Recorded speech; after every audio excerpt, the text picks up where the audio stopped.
भारतीय reserve bank ने गुरुवार को बैंकों और गैर बैंकिंग वित्तीय कंपनियों के लिए अनसेफ माने जाने वाले पर्सनल लोन से जुड़े नियमों को सख्त कर दिया।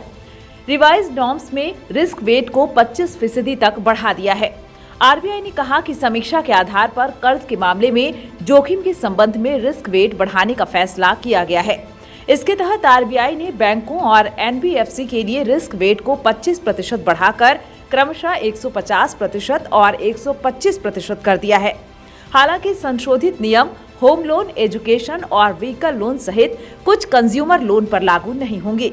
इसके अलावा यह नियम सोने और सोने की ज्वेलरी के बदले में दिए गए कर्ज पर भी लागू नहीं होगा।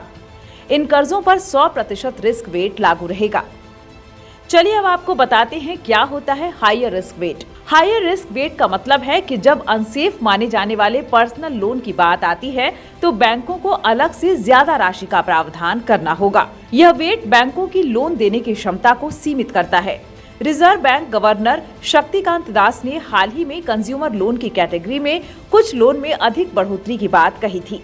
उन्होंने बैंकों और एनबीएफसी को अपने इंटरनल सर्विलांस सिस्टम को मजबूत करने, बढ़ते जोखिमों से निपटने और अपने हित में उपयुक्त सुरक्षा कदम उठाने की सलाह दी थी।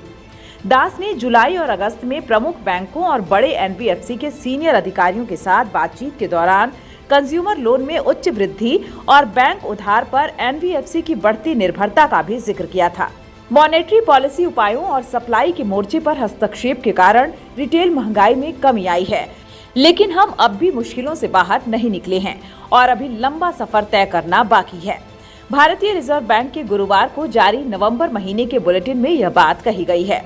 बुलेटिन में इकोनॉमी की स्थिति पर एक लेख में यह भी कहा गया है कि ग्लोबल इकोनॉमी चालू तिमाही में नरम पड़ने के संकेत दे रही है।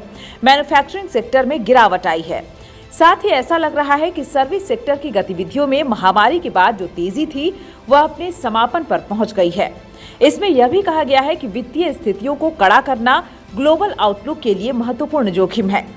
आरबीआई के deputy governor Michael Devvrat Patra की अगुवाई वाली टीम द्वारा लिखी गई लेख में ये बातें कही गई हैं। हालांकि आरबीआई ने साफ कहा है कि लेख में व्यक्त विचार लेखकों के हैं और केंद्रीय बैंक के विचारों का प्रतिनिधित्व नहीं करते हैं। लेख में आगे कहा गया है कि देश का चालू खाते का घाटा नरम है, जबकि विदेशी मुद्रा भंडार बेहतर स्थिति में है।